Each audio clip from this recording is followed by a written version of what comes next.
Now, you probably didn't ask for it, you maybe don't like it at all and hate everything it stands for, but here are 3 reasons you need to be teaching your children about AI. Reason number 1, they're already using it. It's not something of the future, the distant future. It's already here and it's firmly opt out. Everything is already popping up for the children. If they're writing, we've got things like Microsoft Copilot that's integrated into Word documents.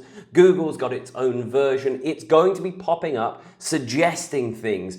If they're using WhatsApp, the tool we all use, you'll have seen the little meta circle. That's AI ready to answer any of the questions they want to ask. Even if you don't want to use the meta circle, we've now got Perplexity, another form of AI, and ChatGPT that you can literally have the phone number on your phone, that you can phone them up and talk to a chatbot, or you can write to them in WhatsApp.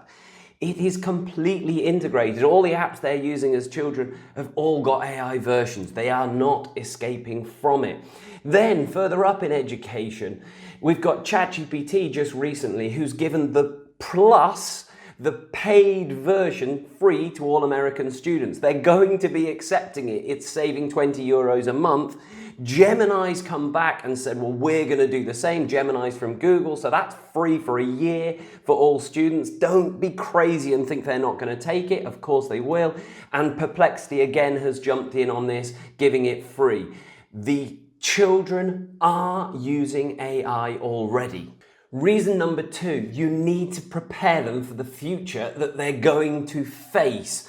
Even if AI doesn't advance and it's a bubble, there's still enough progress been made already that it will be rolling out for the next 20 years into all of our workplace. So countries are teaching children about this. Singapore, Dubai is leading the way. They are throwing AI into the curriculum. Those children are going to be getting an advantage in the future over your children if you don't teach them about it.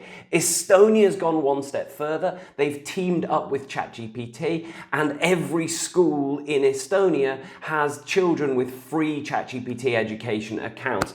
UNESCO's seen this, something I work with. UNESCO's made a competency report saying all teachers need to have understanding and they need to be teaching children AI literacy.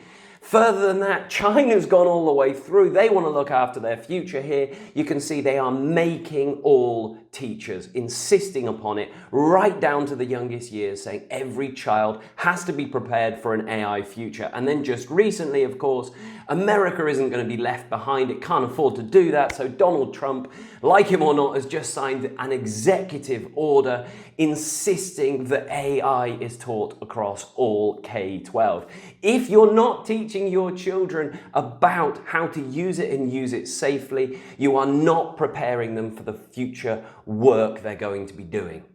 Point number 3, your students are already at a disadvantage if you're not using AI to help them learn. If you're still thinking that AI is all about cheating, get over it. Yes, it can be used to cheat, but it can also be used as an amazing tool for learning. If we have a look at my class and what they've been doing in preparation for GCSEs and A-levels, then they're getting a huge advantage over my students of 2 years ago when this didn't exist. So I'm setting them work that's giving them immediate feedback. It doesn't take away my teaching, but using Google Classroom, there's so many things I can do. So over the Easter holidays, when I'm not there to mark paper, they're still able to get immediate feedback. Rather than just sitting reading a book like so many do, saying, yeah, I think I've learned it, we now actually can monitor their revision using various tools. So they've created a timetable. If I go over to my website that I've created for them, it's full of these GPTs, these specific things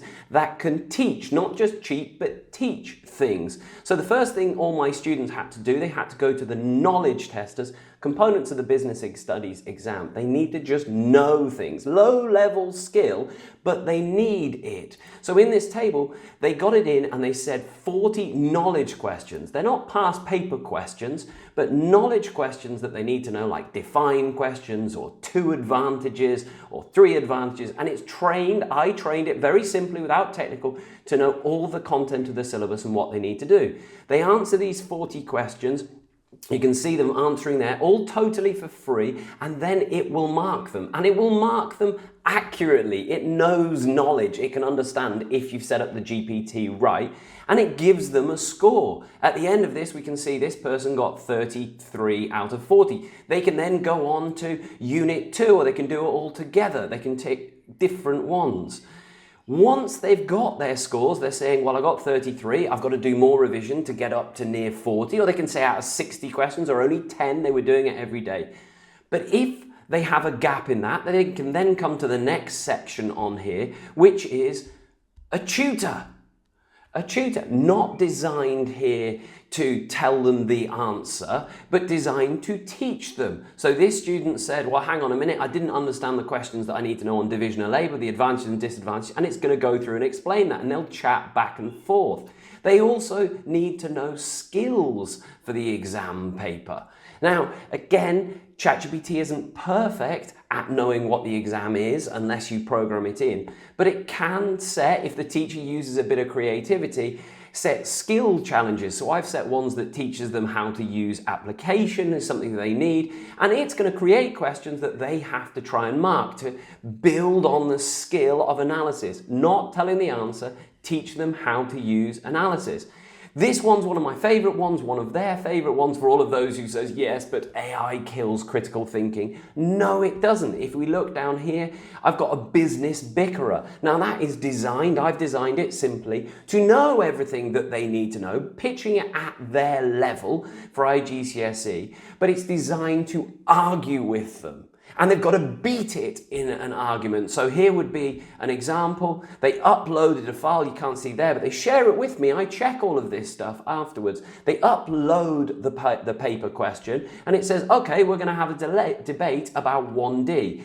It will ask them, what's your opinion? It goes off, and then he says, I believe it's this. It will then pick a fight with them, and they keep arguing back and forwards until they convince the ChatGPT. This isn't about giving answers. This is developing the crucial skills of justification and evaluation and critical thinking. Finally, one final tool that we can do here, well, we can even help them with the likes of Notebook LM through the Teacher Zone. I can help them sift through past paper questions. You can put all the PDFs together, and then they can create, my students have created their own Notebook LM versions, and it searches through, as in the video, finding all the past papers that they want to know by unit. This is a huge advantage for my students, and if you're not embracing it as a teacher, your students are getting disadvantaged. There we go. You need to be embracing it, whether you like it or not.